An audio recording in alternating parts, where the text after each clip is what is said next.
Hi everyone, I'm Michelle Pulaski from Family Recovery Center in the Stoneville office. So how are you doing? How was your week? Let us know. Feel free to comment anytime, or feel free to let us know if you want us to do something that you think should be done right now and talked about. Okay, so today I'm going to talk about anger and then coping skill called mindfulness. There's different coping skills though. So anger, none of us have it, huh? Yeah, everyone usually has anger. It's just a feeling. It's how you handle that anger. Just like Denise talked about coping skills, it's how you or conflict. It's how you handle your conflict with the coping skills. Okay, so today we're going to talk about the anger, and I have, of course, you don't want to see my face the whole time. So we have this paper, we have this. I might need to put my glasses on. Right? I have all these papers on there too. But so the trigger event. So this is when it triggers, something snaps that gets you angry. Feeling disrespected. It's over here. Okay, feeling disrespected, or maybe somebody cut you off while you're driving. I hope you guys can see that. I know I'm moving around so much. Somebody cut you off. So this is the spark. Okay, we're not talking about just irritated. Okay, just getting irritated. This is about anger, and I'll tell you why that's important after. Negative thoughts. So negative thoughts mean a lot. What you're thinking and how you're going to handle the situation go hand in hand. Usually, not all the time, but so it says irrational and negative thoughts occur as a result of triggering events. Well, the jerk cut me off. This is the example. The jerk who cut me off doesn't care about anyone but themselves. Okay, so this is when your thoughts matter. Okay, what you're thinking really does matter. What's in your head matters. Okay, so then the next one is emotional. You see, so it's a cycle. So emotional response. Negative thoughts that lead to negative emotions, even if the thoughts are irrational. So maybe you're not thinking correctly, but they're irrational thoughts.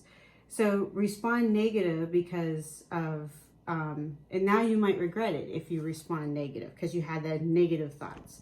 So their example is rage directed toward the bad driver. So now you want to get even or something, or you're cussing them out. Okay. Physical symptoms. That's easy. Racing heartbeat, clenching fist, sweating, shaking. Behavior response, the person reacts based upon, wait, I don't have my finger on it, it's right down here. The person reacts based upon thoughts, feelings, and physical symptoms. Okay, so example would be fighting, yelling, arguing, criticizing. All right, so that's just a little bit. So it depends on your coping skills of how you're going to handle all this. So, and remember, I have all these posted too. So this is my anger coaster. I use this in school a lot because when you're on a roller coaster, what goes up must come down, right? So when you get let that anger build and build and build. Now you're going to have an outburst. Okay, so this is just you're irritated. Okay, and if you notice, I'll show you. If you notice on the other side, it has coping skills. Okay, so you're coping. How are your coping skills based on this? Okay, so there's different. If you remember, there's different levels of emotions. So irritated, and then you might be frustrated about something, and then angry. So then the outburst happens. That's what they're trying to show you on the levels. So what matters are your coping skills of how you're going to handle all this, okay? So, and don't forget, there's physical signs. When you get that angry, there's physical signs now, okay? And your thoughts matter. How you're going to handle this matters. If you have negative thoughts, you might have a negative outcome, okay? We all and coping skills, we all definitely cope differently. So I have this on my door at work, and I love this. Okay, this is about self-control. So self-control, you all have it. You just need to use it. Okay, so self-control is very important, especially when you get angry. Okay, or you get stressed out about something. So the ability to pursue the important over the urgent, rather than to be always impulsive or uncontrolled. Okay, I don't know if I posted that or not, so there's that. Okay, next, coping skills. This one, I'm sorry. So I had this before out, so you guys can go back and look at that, but that's basically about the go hiking, write in your journal, go for a run, practice a hobby, okay, all that. And then on the back, what I did was, this is their checklist. They broke it down into 2 different categories on here, okay? Calming skills and this is coping skills. Calming skills and distractive skills. So distractive takes your mind off of it, but they kind of go hand in hand. So that's why I never really posted this before. But the calming skills, deep breathing while using a pinwheel. Okay, there should be $1 at the Dollar Tree. Blowing bubbles, deep breathing, blowing bubbles. Take a walk, yoga. Picture the person who you care about. Okay, move. All right. So distractive skills would be play with your pet. This on this side. Play with your pet. Volunteer. Do community service. Now we can use you out there. Do a crossword. Start a hobby. Plan a fun event. I like that one, because after all this, you can't stay in the house forever. So after all this, plan an event. Okay. Crossword. Start a hobby. I said that. Start a garden. Okay. Be silly and laugh. You will notice there's one thing on this paper, and if you looked at the slides already, you will see it said about smiling. Just smile. It helps. Smiling does something with our brain, and it helps calm us down. I know it's hard to when you're that angry about something. Types of coping. Okay, so this I'm going to go through real quick. Types of coping. So self-soothing. Self-soothing means the 5 senses. So touch, get a stress ball, okay, a stuffed animal. Then hear, listen to music, all right, or meditation guides. There's lots of them on YouTube. I was going to post one, and then I thought, nah, there's so many on there. So these are types of coping skills. But this one, self-soothing, has, like, we're talking about your senses. Snow globes, shake that snow globe up and look at it. Or happy pictures, okay? Taste, your teas and mints. Sour candy, that wouldn't suit me. Something to smell, so lotions, candles, perfume. All right, so then we have distraction. Distraction takes your mind off stuff. So puzzles, right here. Puzzles, books, artwork, crafts, crossword puzzles, positive websites, okay, some music, movies, okay, Then we have the opposite action. Doing something the opposite of your impulse that's constant with a more positive emotion. So if you look at number 2, I like that one. Something funny or cheering, funny movies. You guys that have Netflix, funny movies, funny TV things. Program yourself, watch programs that are more geared to like funny and humorous, so you don't think negative. Okay, you need that positiveness. Emotional awareness. Okay, emotional awareness, tools for identifying and expressing your feelings. A list or examples, a list or chart of emotions, a journal. Okay, drawing. Okay, so journal your feelings. That's a good one. This last one I'm going to go over real quick because this is what we're going to talk about, mindfulness. But crisis plan, if none of these coping skills, you keep on trying, you're so stressed out and you keep on having all this anxiety, the crisis plan, you need to go see somebody, okay?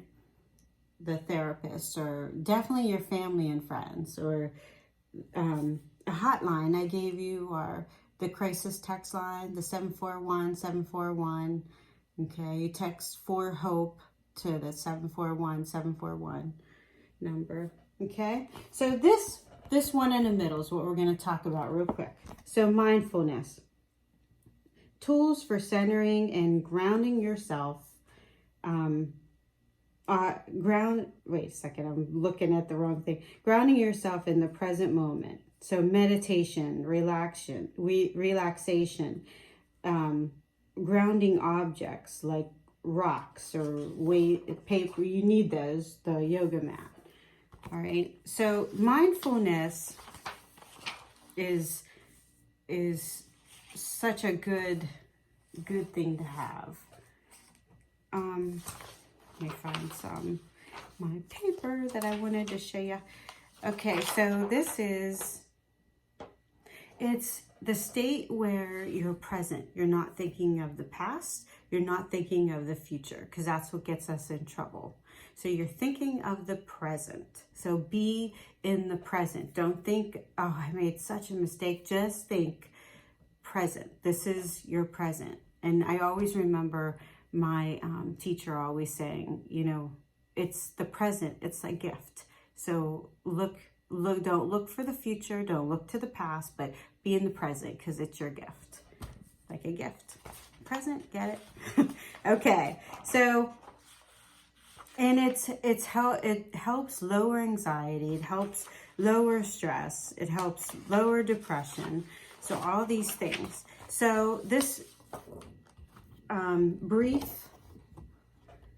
brief mindfulness exercise. So there's different ones, okay? But just sit quietly with your eyes closed.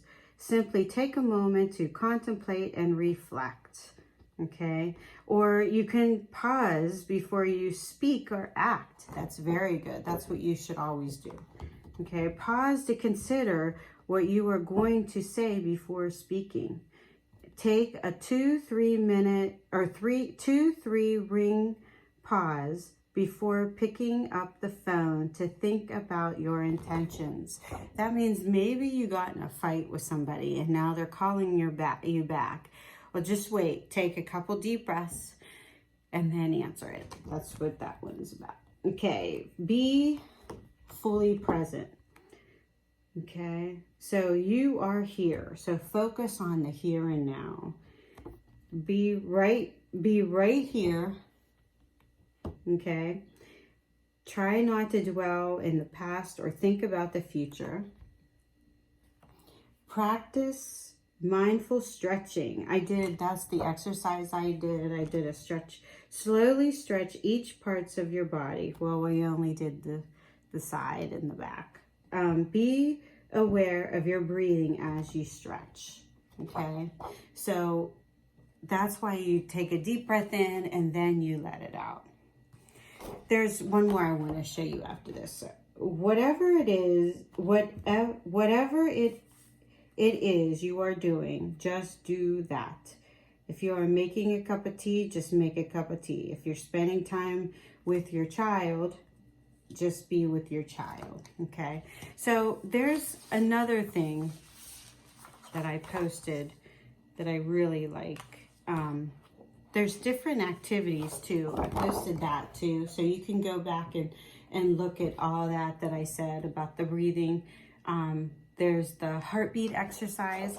So you put your hand on your heart and you focus on your heartbeat, okay? Besides, you know, that deep breathing practice that we did, it's the same kind of thing.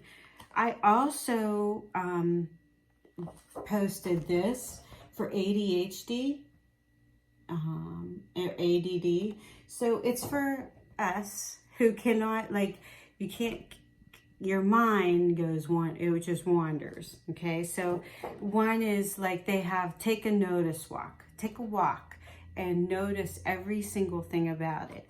Hold an object or hold like a raisin and feel and describe everything about that, okay?